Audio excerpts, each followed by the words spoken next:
Today I'm going to show you how I process ginned community garden cotton into Punis for spinning.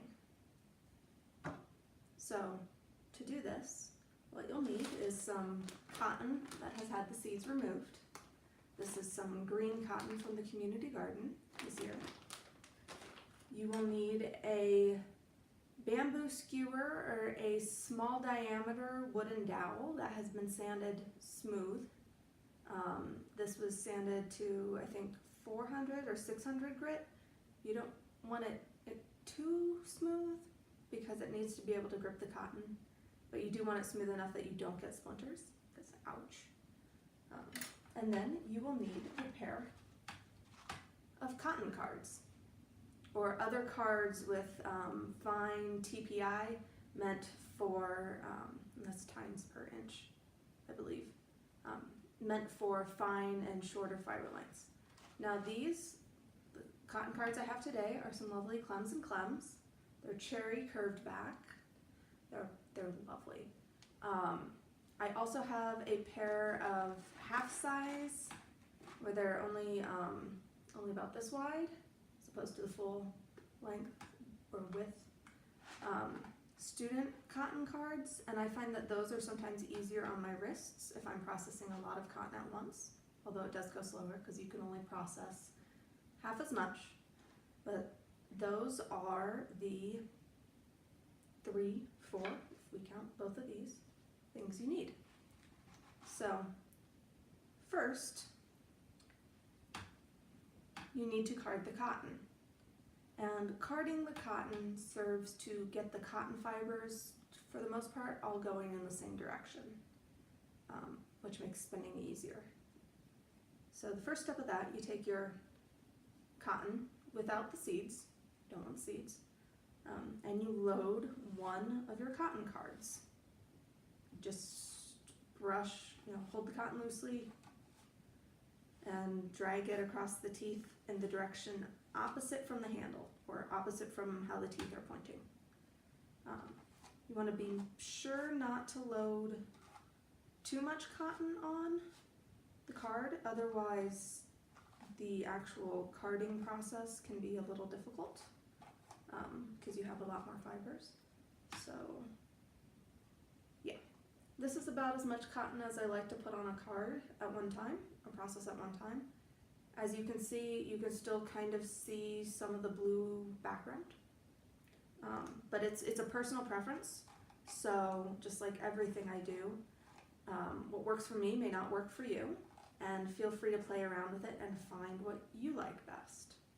So, okay, I have the cotton loaded on the card, and now it's time to card it. To brush the cotton, to card the cotton, I hold my cards like this. This is in one hand, and this is my non-dominant hand that holds the cotton. I will rest the card kind of against my wrist as a brace. And then my dominant hand, my right hand in this case, I hold this card upright. So this is how I'm holding the cards for this step. Feel free to play around and switch hands and see which you like better. I find it easiest to rest the card that has the cotton on it against my leg to keep it from moving too much. And then you gently take the other card and brush in the opposite direction. Usually I do about 4 passes, sometimes 5 on the first, if the cotton's being unruly. Again, that is a personal preference thing. And then after brushing, you have cotton on both cards. So that was 1 pass. I typically do 3 sets of like 4 brushing strokes. It's kind of, yeah. But now you need to get the cotton all back on 1 card for pass number 2. To do that, I'm going to flip these this way so you can see how I'm holding them.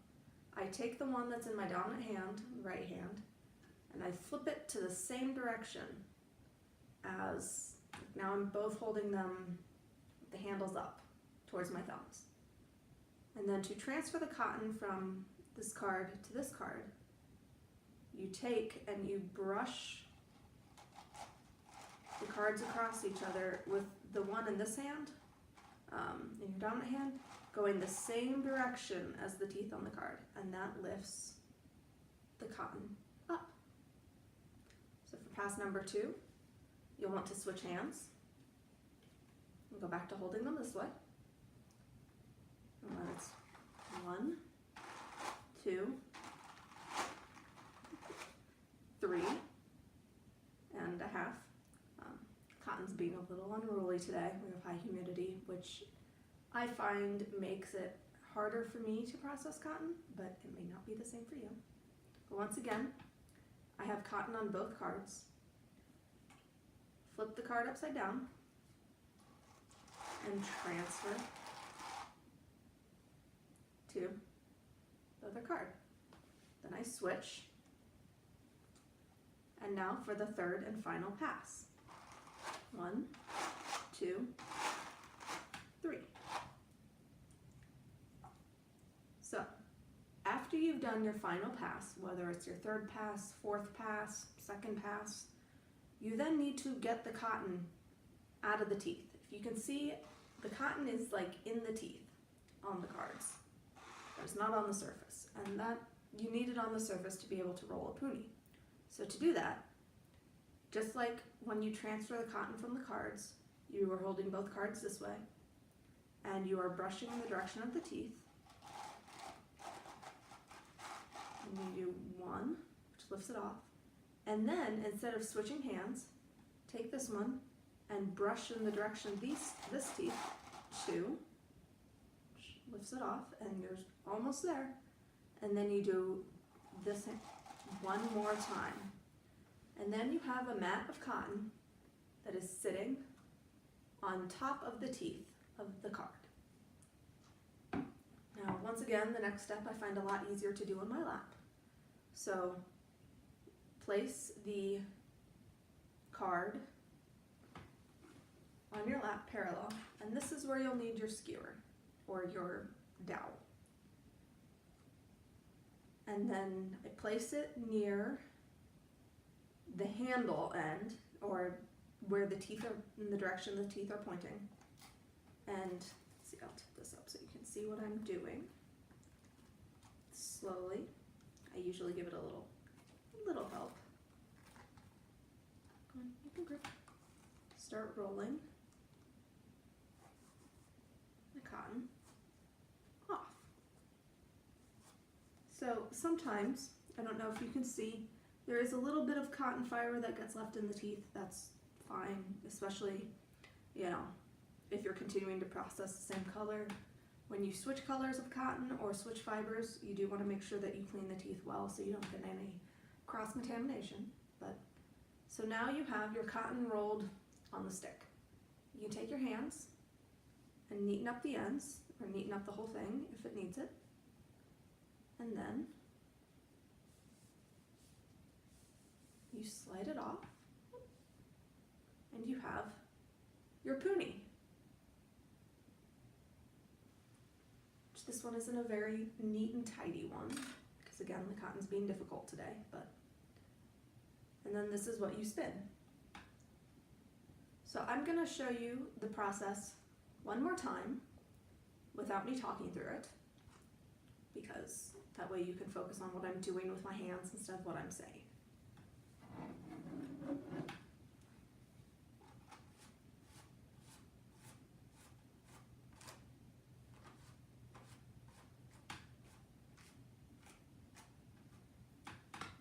Loading the cotton. 1, 2, 3.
then you have your Punis.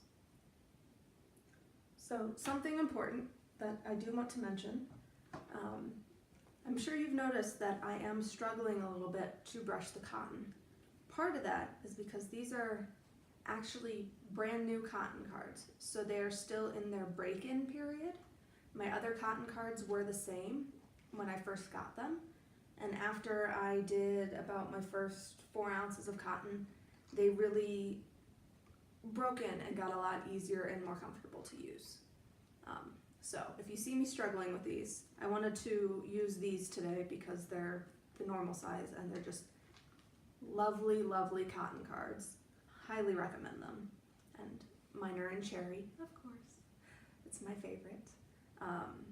But yes, that is why I'm struggling to brush the cotton or to card the cotton. It's because these are still in their break-in period, so the teeth are really, really stiff.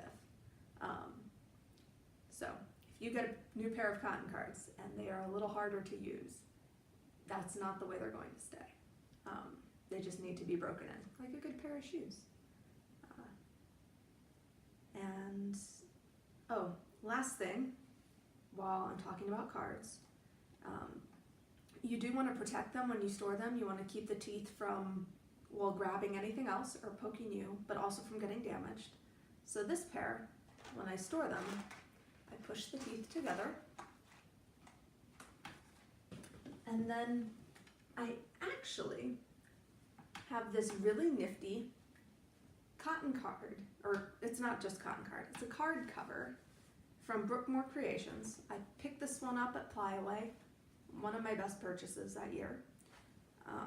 That it's just such an ingenious design, and I can't show you my cards without talking about protecting them.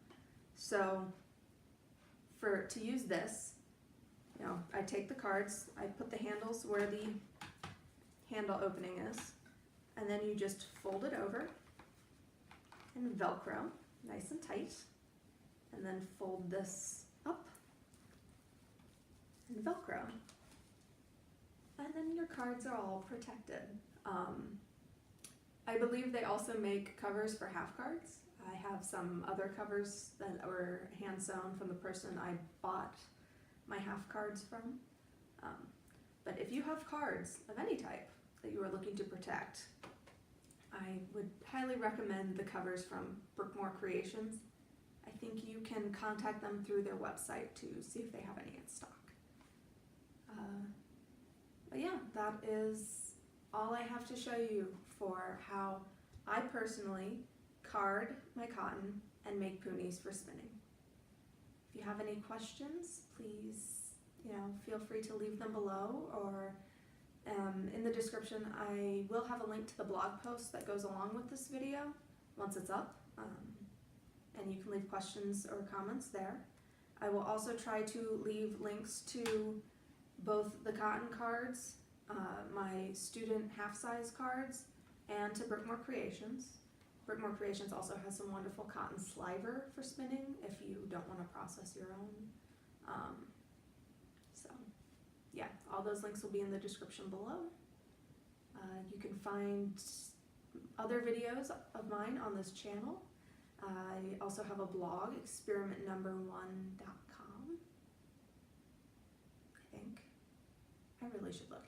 The link will be below, and you can find me on Instagram at experiment, which is EXP, number, spelled out, NUMBER, 1. Thanks for tuning in, and I'll see you next video.